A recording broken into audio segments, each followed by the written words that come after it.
Louisella, tu es auteure, conférencière et tu es intervenue hier soir dans le cadre de la projection du tertre sacré en tant que spécialiste du culte de la déesse mère au néolithique. Oui, j'étudie depuis 5 années, j'étudie le site de Göbekli Tepe de mon point de vue et j'ai connu le guide Hussein Yektash qui m'a aidé beaucoup dans ce travail. On continue de travailler parce qu'il y a des mystères énormes là, à dévoiler sur ce site. Il y a étudié des années et des années. Mais en ce qui concerne le féminin, ce que j'ai découvert, c'est ça. J'ai demandé au Seigneur Tas de demander une permission pour regarder le site à l'aube. À 5 heures du matin, il a obtenu la permission de qui Le directeur culturel de tourisme de Urfa. De Urfa nous a donné le permis. Le gardien a été réveillé à 5 heures. Et j'ai pu regarder le soleil qui monte sur la colline sacrée où on a fait l'excavation, où il y a l'arbre des désirs, qui est encerclé par des pierres. C'est une tertre sacrée qui reçoit, j'ai vu le soleil qui venait de la Syrie et qui allait enflammer l'arbre. C'est une émotion incroyable. Et ce que je peux comprendre, c'est que comme il est un auteur, il prend le soleil du matin de chaque côté, mais il rentre toujours dans ce cercle où il y a l'arbre, où les gens encore vont nouer des bandes pour faire des vœux. Donc c'est un lieu qui est ressenti encore comme sacré après qu'il a été enterré il y a 8000 ans avant Jésus-Christ.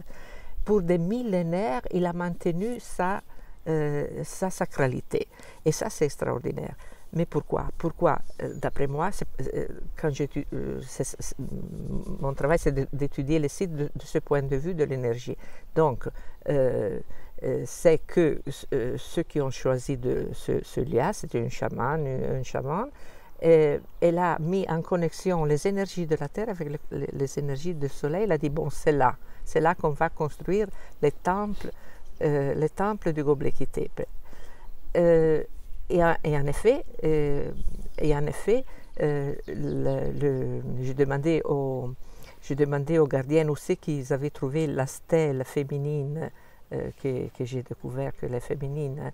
Et il m'a dit, bon, c'est tout à fait à côté de la colline où il y a l'arbre. C'est une statue où il y a une ours qui protège une femme qui est en train de faire une parturition, et le produit de la parturition, ce n'est pas un petit enfant, c'est un grand enfant qui amène dans ses mains un vase. Ce n'est pas l'époque de la céramique, donc ce n'est pas un pot en céramique, c'est un vase en pierre. Non, ce n'était pas encore l'époque où on connaissait la poterie, et c'était l'âge de la pierre, donc c'était en pierre. Qu'est-ce qu'il a mené là? C'est un mystère, mais je suis en train de faire des hypothèses intéressantes parce qu'on a découvert qu'à Göbekli Tepe, on connaissait la fermentation de blé, donc la bière, la première bière. Donc, il se peut que ce qu'on a voulu dire, c'est la trinité féminine, la déesse mère en forme d'animal ours qui protège la femme, qui fait l'enfant, qui amène une civilisation, peut-être elle amène le blé, mais le blé, non seulement le blé pour manger, mais le blé pour la fermentation, pour faire des rites, pour boire ensemble et après faire des rites ce sont des rites liés au printemps, non? Et que donne envie de faire l'amour. Alors là, il y a toute dans cette région, là, en Mésopotamie, c'est là que la déesse est née, la déesse de l'amour. Non seulement la déesse mère, mais la déesse de l'amour. Elle est née dans cette région, la Mésopotamie. Les Grecs, après, ils ont transformé la déesse de l'amour en Aphrodite, mais elle était là. Elle était là. En effet, tous les textes sumériens postérieurs à Göbekli Tepe raconte de cette déesse qui a plusieurs noms. Inanna pour les Sumères, c'est Atargatis, là à côté du temple de Göbekli Tepe, il y avait le culte de Atargatis, la déesse poisson. Donc, ça, c'est mon travail. Voilà, j'étudie le site de ce point de vue-là. Et donc, d'après toi, sur ce site, il y aurait une des premières représentations féminines de l'histoire de l'humanité. La première représentation de la Trinité féminine. Et c'est extraordinaire parce que, vous savez, dans la Renaissance, ce culte s'est renouvelé. Il y a les artistes qui ont représenté Santa Anna, la mère de la Madonna et l'enfant. Dans la même position, la Trinité, Masaccio par exemple, il fait voir cette Anne noire, c'est une déesse noire, qui tient la Marie qui fait voir l'enfant. Mais la première, c'est là. La première, c'est 12 000 avant Jésus-Christ. Ça, c'est extraordinaire parce qu'on ne pense pas que les gens à cette époque, c'était des cueilleurs, c'était des chasseurs. On ne pensait pas qu'ils étaient déjà ils avaient déjà un esprit religieux, pas religieux parce que la religion c'est autre chose, un esprit, disons, comment peut-on dire, de spiritualité. Voilà. Donc là, il y a des symboles spirituels énormes à Göbekli Tepe à étudier. Il y a des animaux fantastiques qu'il faut comprendre. Enfin, il y a plusieurs interprétations, mais les symboles à étudier, pour moi, c'est passionnant. Et donc, vous, Hussein, vous êtes donc guide professionnel du tourisme. Oui. Vous pouvez nous expliquer un peu plus? Je suis le guide professionnel et en même temps je suis l'auteur local aussi. J'ai des romans et j'ai plusieurs histoires sur cette région, sur l'histoire du nord de Mésopotamie. Depuis 40 ans, je suis dans les activités de tourisme et de culture à Urfa. D'accord. Et puis, je peux dire que depuis il y a 25 ans que je suis les excavations du Göbekli Tepe. Elles ont commencé en 1994? Oui, 1994. Et après, j'ai fait des présentations avec le monsieur Klaus Schmidt. Quelquefois, nous discutons entre nous. C'est l'archéologue officiel qui maintenant. Il est manqué, mais c'est Klaus Schmidt. Il est décédé. Il est décédé. Oui, c'était le chef du chantier là-bas. Oui. Et après, maintenant, cet endroit, le Göbekli Tepe, c'est ouvert. On peut visiter. Je suis là. Si vous voulez, vous pouvez venir là. Il y a plusieurs spécialités, il y a plusieurs secrets dedans. Il faut chercher quelques solutions pour apprendre le Göbekli Tepe. Tout le monde doit protéger cet endroit, le Göbekli Tepe, parce que c'est un patrimoine du monde. Il faut protéger, il faut prendre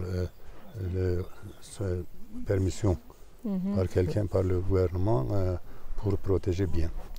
Et d'autre part, ils ont amené où ce qu'ils trouvent. Ce qu'ils trouvent à Göbekli Tepe, et maintenant, on peut le visiter où? Dans le musée. On peut visiter le Göbekli Tepe maintenant. Maintenant, c'est ouvert, mais l'excavation est terminée. Mais peut-être quand ils trouvent un chef, un directeur de l'excavation, on peut continuer. Peut-être on peut voir plusieurs choses au futur. Oui. Il y a plusieurs endroits comme le Göbekli Tepe aussi, autour de Göbekli Tepe, aux environs. Par exemple, il y a un endroit plus important, Nevali Chori aussi, il reste sous l'eau. Il est resté sous l'eau, mais on peut le voir dans le musée. Parce qu'on a amené tout, on a reconstruit. C'est un grand musée? C'est un grand musée, c'est le musée archéologique Urfa, c'est le plus grand musée de Turquie et de l'Europe aussi. D'accord. Oui, de l'Europe aussi. On peut voir le site antique de Nevali Chori original, parce qu'il amenait le musée archéologique. Et après, il y a une autre imitation du Göbekli Tepe dans le musée archéologique aussi. Et on a daté les premières fondations du site? Oui. 12 000. 12 000. 12 000 avant Jésus-Christ. Ils ont commencé 12 000 avant Jésus-Christ. D'accord, donc Ils ont bien avant continué, Sumer. et bien avant les Sumères. Mais les Sumères, ce sont les héritiers de cette spiritualité. Parce qu'à un moment donné, ils ont couvert, ils ont couvert avec des tonnes de terre, ils ont couvert le site et ils se sont déplacés. Peut-être il y a eu des problèmes climatiques différents et ils se sont déplacés au sud. Ces gens-là, ils ont emmené leur savoir et on peut voir dans la mythologie sumérienne qu'il y a les mêmes archétypes du féminin sacré. En tout cas, c'est passionnant. Hein. Et on a envie, voilà. Et donc, vous organisez des visites, comment ça se passe? Oui, il y a plusieurs groupes qui veulent venir là-bas. Mais avant, il y avait des guerres en Syrie. Mais maintenant, la guerre, c'est fini. Il n'y a pas de problème. Le groupe peut venir à Urfa sans problème. D'accord. C'est combien de kilomètres Urfa d'Istanbul? Urfa, Istanbul, à peu près 1200 km. Il faut prendre l'avion. Il faut prendre l'avion. Il y a l'avion d'Istanbul à Urfa. Ou à Gaziantep, c'est pas loin. Donc visiblement, le gouvernement turc a à cœur de protéger ce site et de continuer les fouilles. Oui. D'accord. Oui, parce que d'après ce que disait Bleuette, pour l'instant, il y a 6 enceintes circulaires qui ont été découvertes, mais il y en a encore d'autres, à peu près 13 ou 14, non? Oui, les excavations, il y aura des générations d'archéologues qui vont se former là-bas et faire continuer les excavations de ces cercles. C'était un lieu à peu près comme Delphi. Et en effet, il s'appelle Göbekli Tepe, ça veut dire nombril, la colline du nombril, comme Delphi. Delphi, c'est la même chose. Delphi, c'est plus récent, c'est un site grec, mais là aussi, il y avait plusieurs temples. C'était une confédération de temples. Les gens allaient construire leurs petits temples, les grands temples, et là, c'est la même chose. Ils ont construit pour de 12 000 à 8 000, continuer de faire des constructions. Donc, il y a un tas de choses à découvrir. En tout cas, déjà, avec le tertre sacré, on peut déjà avoir une idée de la configuration du site, mais c'est vrai qu'il y a une résurgence de l'intérêt pour toutes ces civilisations, et on se rend compte qu'on est en train seulement de commencer à comprendre, ou alors d'arriver à certaines de nos sources. Oui, là, l'important, c'est qu'on comprend que nos sources ne sont pas, comme on pensait, la civilisation sumérienne, c'est-à-dire quand on fait la sédentarisation dans une ville avec un roi et un prêtre, c'est-à-dire un pouvoir religieux et un pouvoir politique, et les temples nés comme ça, on pensait que c'était ça la civilisation, mais non. L'homme et la femme ont ressenti bien plus avant qu'il fallait faire des temples, il fallait avoir une spiritualité et qu'on faisait des rites pour avoir des énergies de Dieu et de la terre. Oui, en fait, ils ne choisissaient jamais un lieu par hasard. C'était toujours par rapport à des forces telluriques existantes. Moi, j'ai visité plusieurs sites dans le monde, toute l'Europe. J'ai fait un livre sur l'Europe. Maintenant, je fais ça, c'est notre livre, c'est sur le Moyen-Orient et l'Inde. Je voyage pour aller dans les lieux où il y a des sites préhistoriques, c'est-à-dire des sites avant la civilisation de la ville. Civilisation, c'est lié à civitas, à la ville. Non, pour moi, la civilisation est avant le patriarcat, quand disons, l'organisation sociale était des petits groupes, des gens cueilleurs, chasseurs, qui s'installaient, qui étaient nomades, etc., mais où la femme avait un prestige énorme, car elle gérait le sacré. C'est elle qui enseignait l'amour, qui enseignait des choses aux hommes. Très bien, c'est une bonne et belle conclusion. Merci à tous les deux. Merci. Merci.